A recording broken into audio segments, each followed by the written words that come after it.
Meu nome é Ana Rita de Paula e eu sou militante do movimento de pessoas com deficiência desde o início da sua organização no Brasil, no final da década de 70, início dos anos 80.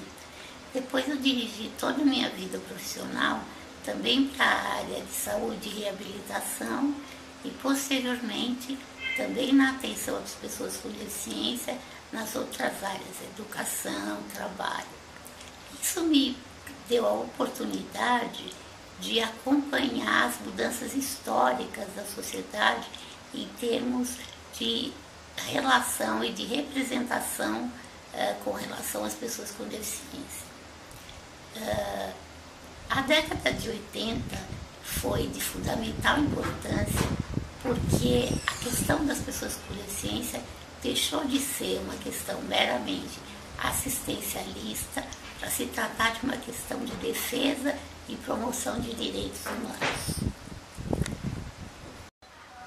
Já a década de 90 também teve contribuições importantes para a organização e para a luta das pessoas com deficiência. No final da década de 90, houve uma mudança de paradigma fundamental, não só na área das pessoas com deficiência, mas em relação à sociedade e às pessoas que, por uma razão ou outra, possuem alguma diferença que as levava a uma condição de inferioridade e desvalorização social. No final da década de 80 e 90, começou a haver a transformação dos princípios de integração social para os princípios de inclusão social.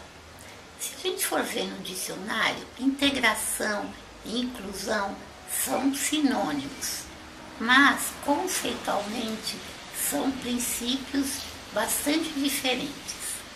Na verdade, historicamente, no final do século XVII, início do século XVIII, houve uma mudança importante na representação que a sociedade tinha acerca do homem ideal. Se constrói a ideia de que existe um ser humano que é mais valorizado. Esse homem, na verdade, possui características da classe dominante. Ele é do sexo masculino, branco, de origem europeia ou norte-americana, de posses, culturalmente diferenciado. Então, todas as pessoas que possuíam características diferentes destas do homem padrão eram consideradas pessoas de menor valor social. As pessoas com deficiência também eram incluídas nessa categoria. O que acontece é que, ao final da modernidade, e hoje em dia, no período que a gente chama de pós-modernidade, há uma transformação nesse conceito de homem ideal.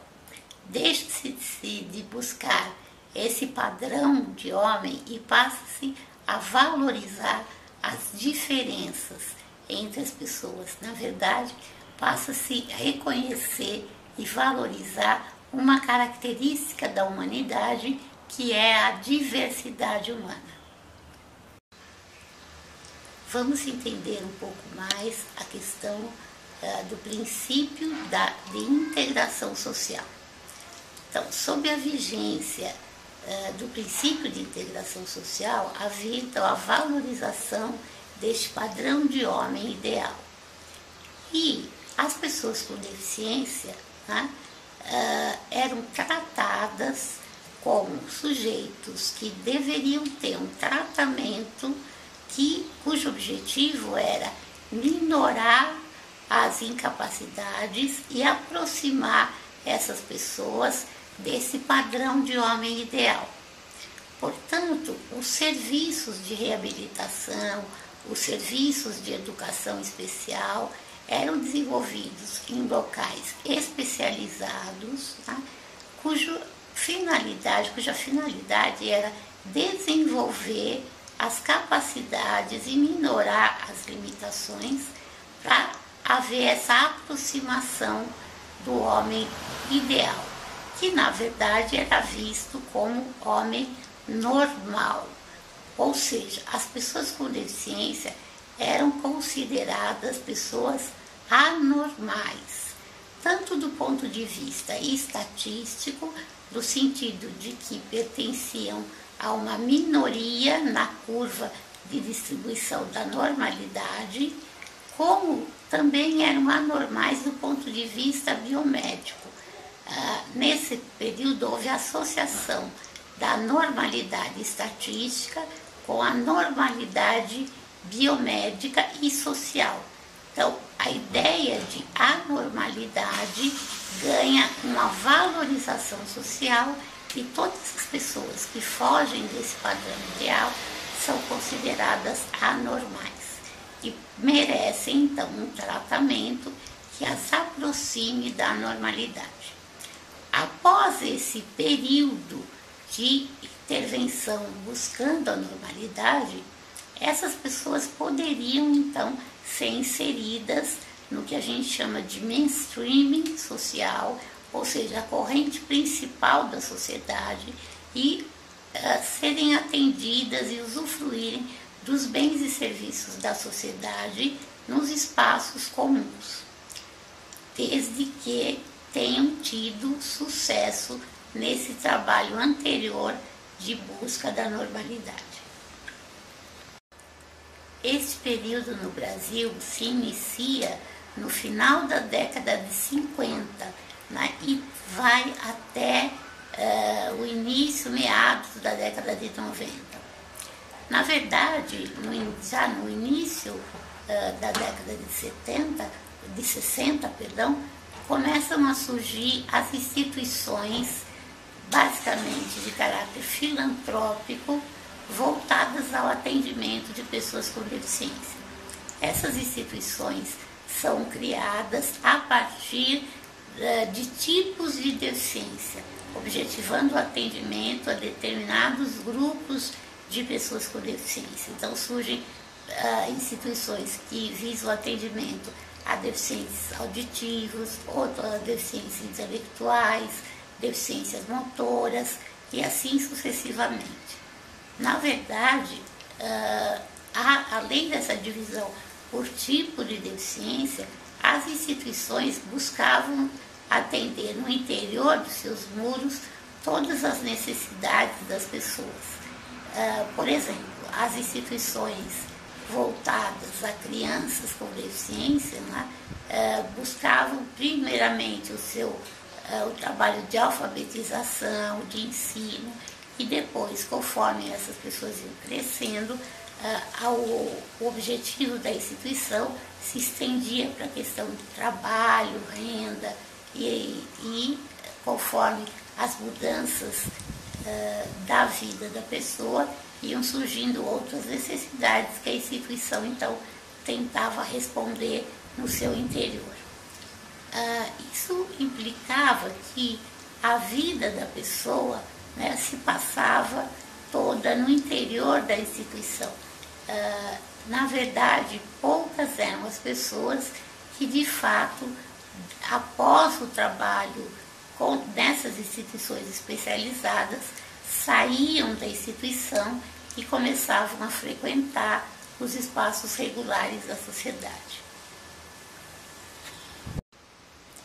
A partir da constatação de que a maioria das pessoas com deficiência não se inseria socialmente depois dessa intervenção nas instituições especializadas, né, começaram a surgir inúmeras críticas em relação à eficiência e eficácia da ideia de integração social, e propuseram-se a estudar outras propostas de atuação frente a esse grupo populacional, dentro então do princípio que nascia, que é o de inclusão social. É fundamental a gente reconhecer que inclusão social é um fenômeno histórico muito mais amplo do que o trabalho específico com pessoas com deficiência. Na verdade, Inclusão social nasce, né, em conjunto com o processo de globalização social. No processo de globalização social, há uma aproximação dos povos diferentes entre si. Por exemplo, os povos da Europa Ocidental com a Europa Oriental, com a Ásia e Norte da África, e aí surge o conceito de multiculturalismo, que na verdade é um conceito, são princípios que são coerentes, né, conjuntos com o princípio de inclusão social. Essa aproximação das diferentes culturas, das diferentes tendências religiosas, de diferentes etnias, faz com que, né, a ideia da diversidade humana seja radicalmente vista não mais como desvantagem social, mas sim como um valor social, um fato que deve ser reconhecido como um fator de enriquecimento da sociedade. Ou seja, passa-se a ver que é através da diversidade humana que a sociedade progride e a criatividade do homem pode alcançar níveis mais elevados. Vamos pensar essa questão da integração e da inclusão aplicada à área de educação. Sob a vigência do princípio de integração social, no Brasil se organizaram as chamadas classes especiais. As classes especiais eram salas de aula, classes que funcionavam numa escola regular e eram voltadas para alunos com deficiência. Basicamente, essas classes do Brasil se constituíam principalmente de deficientes intelectuais, na época, deficientes mentais. Essas classes já foram um avanço considerável se a gente for pensar que antes disso as escolas todas eram especiais e as crianças com deficiência eram inseridas em instituições totais à margem das escolas regulares. Essas crianças que frequentavam a classe especial deveriam passar 2, 3 anos no sentido de desenvolver recursos para depois serem inseridas das classes regulares nos anos subsequentes. Acontece que isso raramente acontecia. Dentro da classe especial era para se desenvolver atividades, né, e o ensino voltado a desenvolver justamente essas condições que propiciassem que a criança frequentasse a classe regular quando estivesse pronta. Como eu disse, com essa constatação de que isso não acontecia, né, surge uma crítica de que esse tipo de trabalho não funcionava, não dava resultado, não se alcançava o objetivo que se almejava. Então começa a haver a crítica e a proposta da educação inclusiva. A educação inclusiva nada mais é do que a inserção das crianças com e sem deficiência no mesmo sistema de ensino. Ou seja, a gente busca a matrícula, a permanência e o sucesso educacional para todas as crianças, independente se têm ou não deficiência, independente se possuem uma língua diferente, independente se vem de uma região urbana ou rural, né? A gente pode dizer que educação inclusiva é sinônimo de universalização do ensino, ou seja, a mesma educação, o direito à educação para todas as crianças. Não apesar de suas diferenças, mas sim principalmente considerando as diferenças como um aporte, como um valor que deve ser cultuado. Já se desenvolveram inúmeras pesquisas que demonstraram que grupos heterogêneos são muito mais criativos e obtêm muito mais sucesso em tarefas do que grupos homogêneos. As classes antigamente eram organizadas por nível de desenvolvimento ou nível de desempenho escolar dos alunos. Então, as classes, primeira série A, B ou C, né, indicava o grau de desempenho escolar dessas crianças.